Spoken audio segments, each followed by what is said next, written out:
За само 2,5 години владата потрошила 8 милиони евра за службени возила. Превозот е неопходен, но со овие пари, например, би можело сите 1042 основни училишта да се трансформираат, за и учениците со попреченост да стигнат до редовниот образовен процес.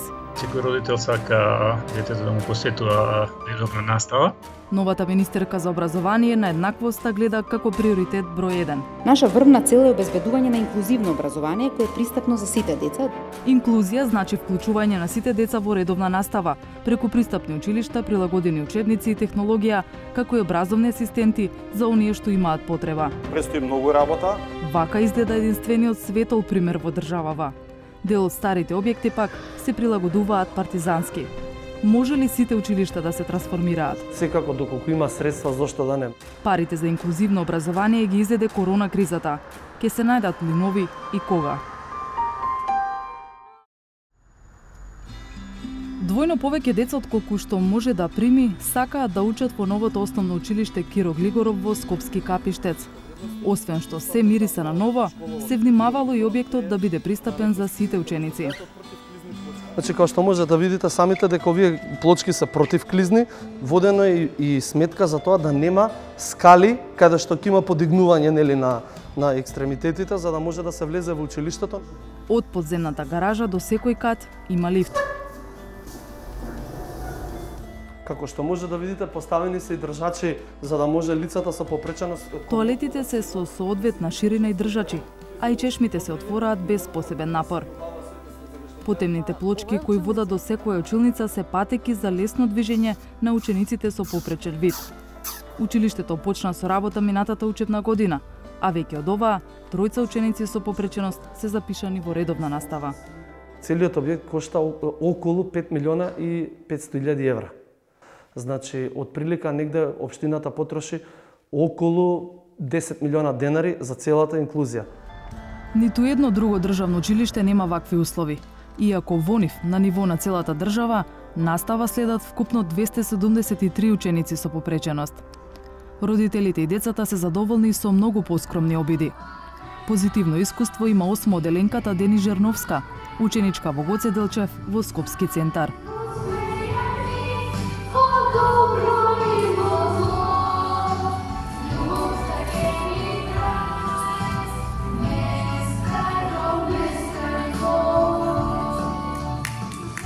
Училишните бариери се уривале една по една во период од повеќе години.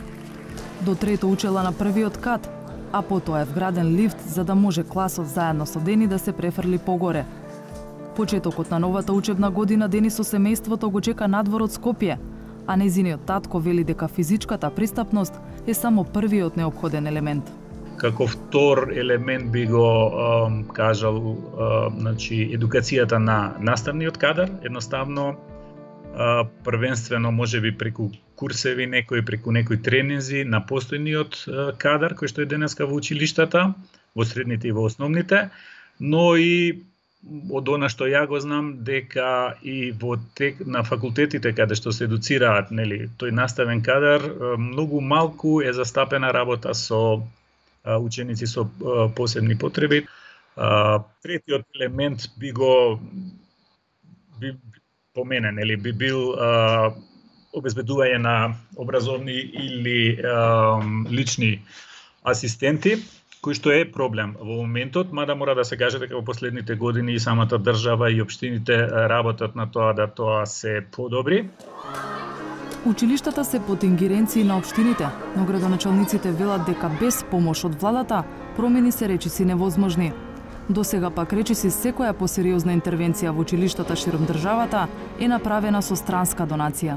Ние сами не можеме тоа да го делуваме, односно ние веќе имаме разговарано со владата да се зголемат ингеренциите на општините за да имаме повеќе можност да реагираме, бидејќи во изминатото училиштата ги градела државата.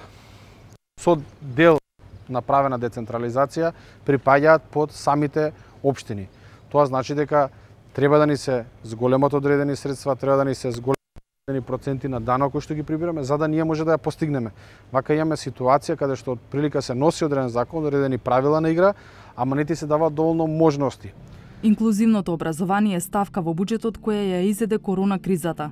Од 1.200.000 евра предвидени за инклузија во тековната година, по ребаланс на буџетот останаа само 63.000 евра.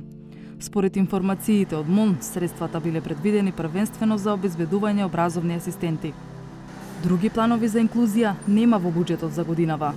Пари за реконструкција на училиштата се издвојуваат во секој буџет, но до еметувањето на овој прилог не добивме податоци колку барем минатата година завршиле за адаптирање на училиштата со рампи и лифтови. По смената во МОН, тимот предводен од Мила Царовска ветува борба за поголем буџет. Со следното планирање на капиталните инвестиции, да видиме колку можеме да одвоиме, нели, ние да инвестираме покрај општините во училиштата и да обезбедиме соодветна пристапност и пред се да ги обезбедиме сите оние